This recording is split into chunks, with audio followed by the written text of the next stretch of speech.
করে আর্থিকর সংলগ্ন এলাকায়। এবং শুধু তাই নয়, কারা এই ঘটনা ঘটাচ্ছেন তাদেরকে চিহ্নিত করানোর নির্দেশ দেওয়া হয়েছে। আর্থিকর নিয়ে ইতিমধ্যেই কলকাতা পুলিশের পুলিশ কমিশনারকে নির্দেশও দেওয়া হয়েছে যে গোটা বিষয়টি খতিয়ে দেখতে এবং দ্রুত ঘটনাস্থলে যেতে, এবং যেটা সূত্র মারফত জানা যাচ্ছে তিনি কিছুক্ষণের মধ্যে ঘটনাস্থলে পৌঁছাচ্ছেন। অন্যদিকে গোটা ঘটনার পিছনে কারা যুক্ত, বিশেষ করে কারা এরকম ভাবে ভাঙচুর চালাচ্ছেন তাদের চিহ্নিত করার নির্দেশ দেওয়া হয়েছে বলে এই সূত্র মারফত জানা যাচ্ছে। আর্থিকরে পুলিশের কোর্ট বাড়ানোর নির্দেশ দেওয়া হয়েছে। আপাতত পুলিশকে সংযত হওয়ার পাশাপাশি যেটা সূত্র মারফত জানা যাচ্ছে এই এলাকায় প্রয়োজনে নজরদারি করা এবং রুট মার্চ করানোর নির্দেশ দেওয়া হয়েছে বলে সূত্র মারফত জানা যাচ্ছে। কলকাতা পুলিশের পুলিশ কমিশনার ভিজিট করে তিনি নিজে যাচ্ছেন ঘটনাস্থলে, তেমনটাই সূত্র মারফত।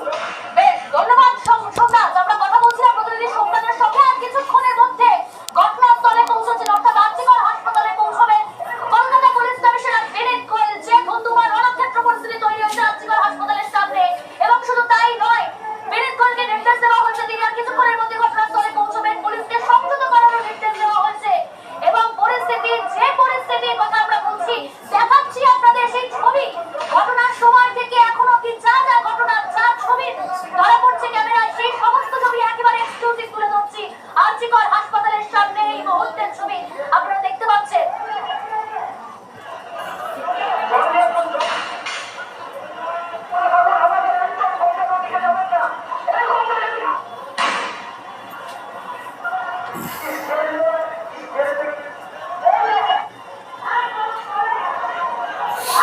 পুলিশের গাড়ি ভাঙচুর করা হচ্ছে, গাড়ির কাঁচ ভাঙা হলো।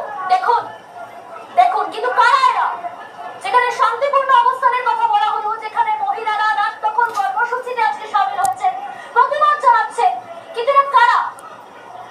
পুলিশের গাড়ি ভাঙচুর করা হলো। আর্জিকর হাসপাতালের সামনের ছবি, পুলিশের গাড়ি দাঁড়ানো ছিল, সেই দাঁড়ানো অবস্থায় গাড়িতে ভাঙচুর, তাণ্ডব। শুধু পুলিশের গাড়ি ভাঙচুর নয়, আর্জিকর হাসপাতালের এমার্জেন্সি জরুরি বিভাগ, সেখানে আন্দোলনরত চিকিৎসক পড়ুয়া তারা শান্তিপূর্ণ অবস্থান করছে। তারা অনুরোধ করছেন হাত জোড় করে যে এই অশান্তি, এই পরিস্থিতি আমরা দেখতে চাই না, আপনারা স্টপ হন, আপনারা থামুন। অনুরোধ করছিলেন সেখানে আন্দোলনরত যারা শান্তিপূর্ণ অবস্থানে সামিল হয়েছেন চিকিৎসক পড়ুয়ারা। তারপরেও কারা এরকম পরিস্থিতি তৈরি করলো, কারা হামলা চালালো, কারা তাণ্ডব চালালো? একদিকে উই ওয়ান্ট জাস্টিস এই স্লোগান আমরা শুনতে পাচ্ছি, দিকে দিকে প্রতিবাদ। আমরা নজর রেখেছি আজ মহিলাদের রাত